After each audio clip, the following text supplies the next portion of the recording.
Hello, welcome to today's toast. Today we'll be talking about one of the symptoms of depression, and that is hypersomnia. Do you feel tired all the time? Do you feel like you're falling asleep constantly during class or during work? Or simply, do you find it really hard to get out of bed each morning? Well, this might all be symptoms that you might suffer of hypersomnia. If you're a person that do not suffer of any sleep disturbance, or are a person who gets regular good night's sleep and still feel tired all the time, this video might interest you. A lot of people know about different sleep disturbance like insomnia and narcolepsy, but hypersomnia is not as highly talked about. Hypersomnia is not the same thing as narcolepsy. Narcolepsy is a neurological symptom in which people have episode of falling asleep. While hypersomnia, the patient or person is awake, but they just feel constantly tired and fatigued. Hypersomnia is defined as having excessive daytime sleepiness, which means that a person suffers of constantly being tired during the day or just feeling fatigued all the time. To give you guys an idea of how common this pathology is, there is up to 4 to 6% of the general population that suffers from this, and also 15 to 30% of all sleep disturbance is hypersomnia. Also, something to take in consideration is that this pathology is more prevalent in men than women, and that is because men tend to suffer more commonly of sleep apnea than women. The main symptoms of hypersomnia is constant tiredness. People may feel heavy eyelids, they feel their body really heavy, or also they have a lack of energy to do what they want to do or what they have to do. One of the things that describe hypersomnia is that people may take a couple of naps during the day and still feel really tired and fatigued. Another thing that might show this constant tiredness is that people are unable to wake up or feel satisfied after a long night's sleep. If you're having trouble imagining how this feels like, imagine the last time that you pulled an all-nighter, or simply the last night that you just had a couple of hours of sleep. You feel irritable, you feel fatigued, you feel like you cannot keep up with your day. And people who suffer from hypersomnia feel like this all the time, no matter how much sleep they get. People that lack sleep, or people who lack satisfaction of sleep, tend to also show other symptoms that people with hypersomnia show constantly. This can be anxiety, slurred speech, restlessness, difficulty remembering, and slow thinking. This is all common if you think about it, if you're not getting the sleep that you need. Imagine falling asleep every day throughout your day and not being able to keep up with anything, not even conversation. That makes you feel pretty dysfunctional, doesn't it?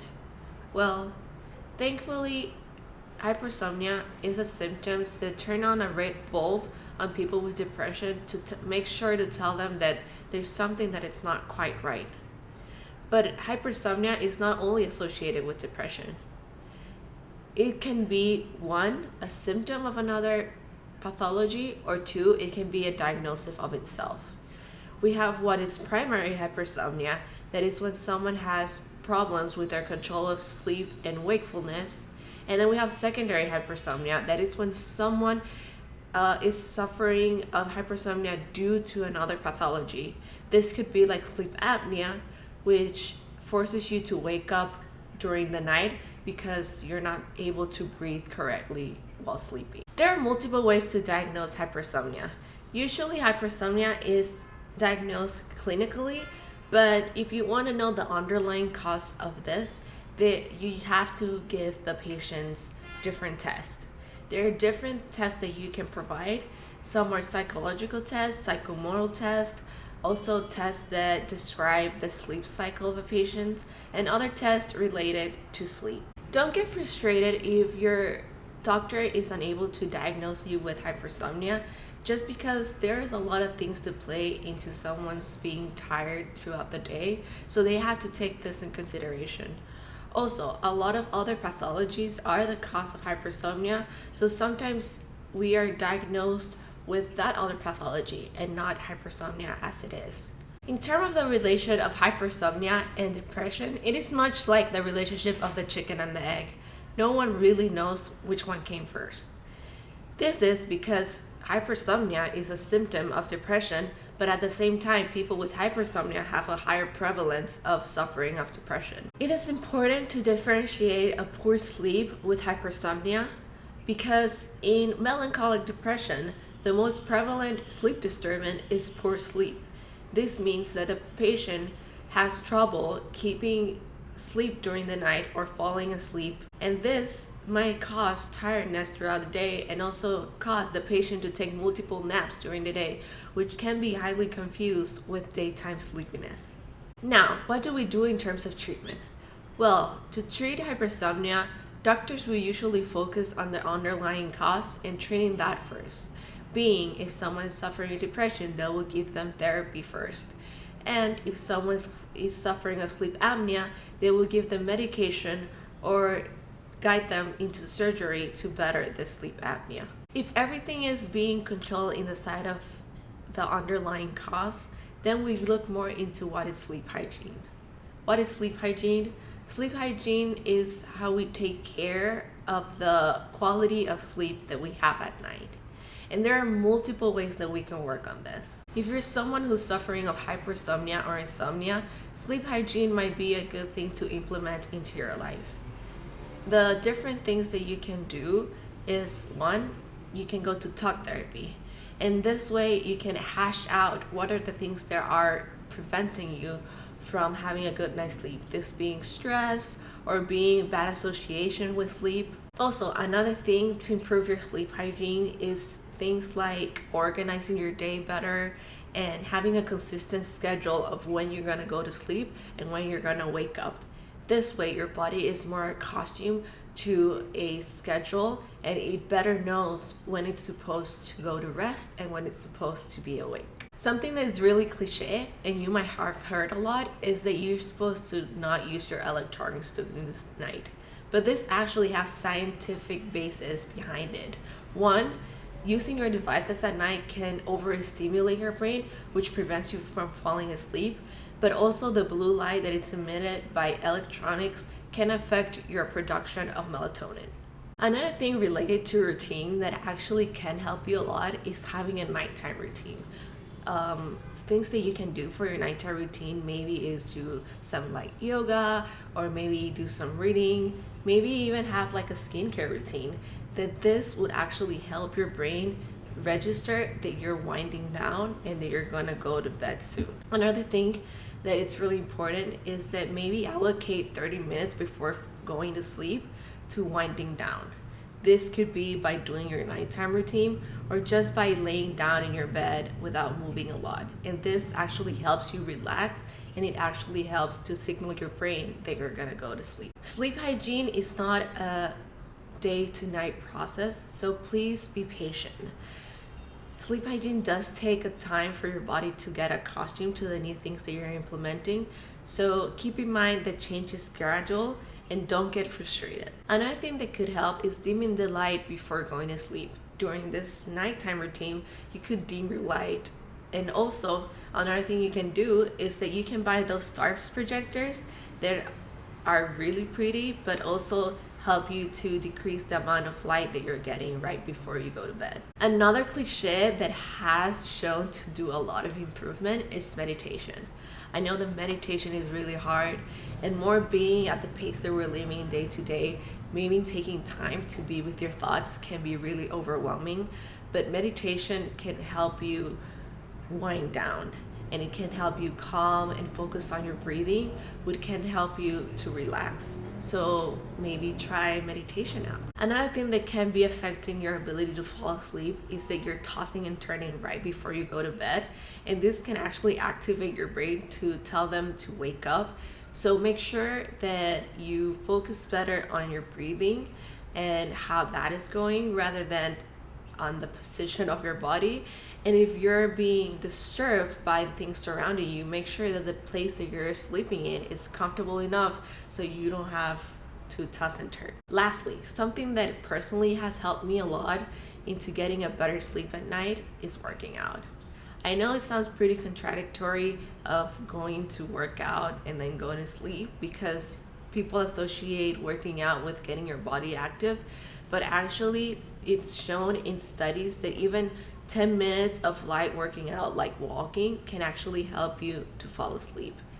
Not only will this help you to tire your body, but also this secretes hormones that help you feel better, and that could help not only hypersomnia or insomnia, but it also can help you other underlying cause like depression by incrementing your mood and making you feel better. Please be gentle to yourself and take in consideration that most of the cases of hypersomnia are caused by an underlying cause, and this is what could actually be making you feel tired all the time.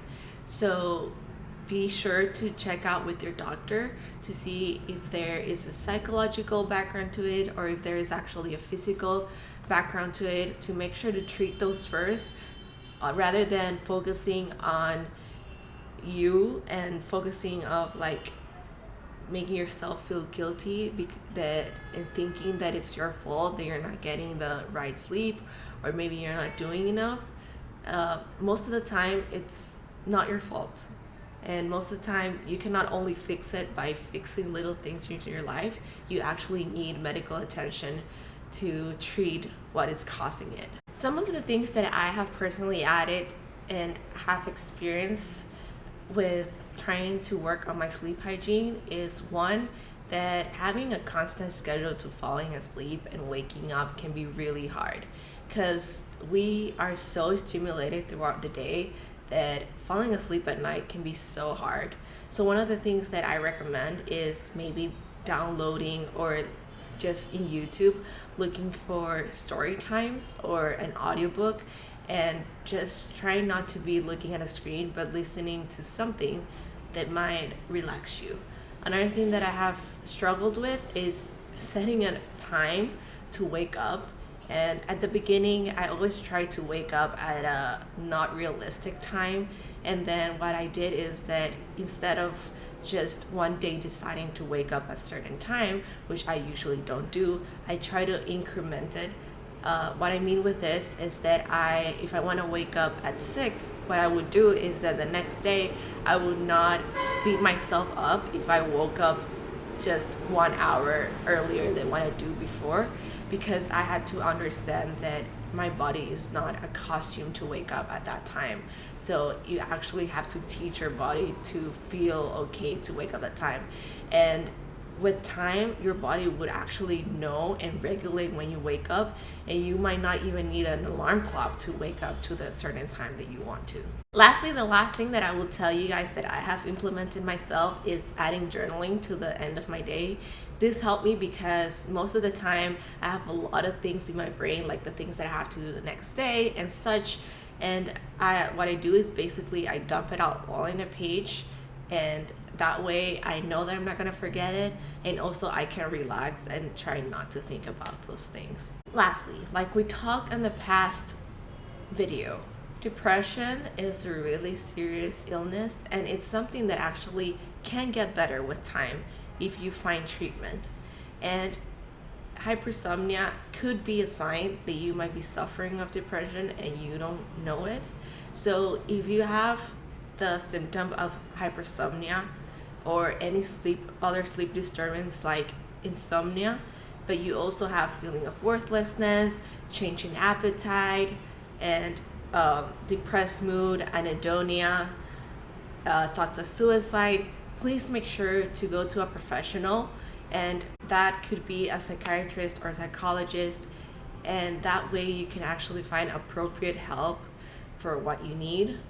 And always keep in mind that it's been shown that depression can be treated and it can get better. Please keep in mind that, like I said, hypersomnia, most of the cases, is because an underlying cause, and it will not get better by just implementing sleep hygiene. So if you're suffering of hypersomnia, I would highly recommend for you to go to a professional first, just to make sure that there's nothing else causing the hypersomnia.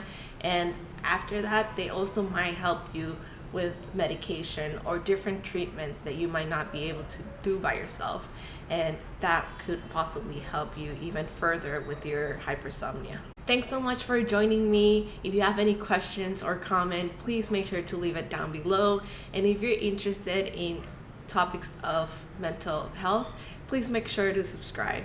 We will highly appreciate if you give us a like, and we'll see you in your next dose.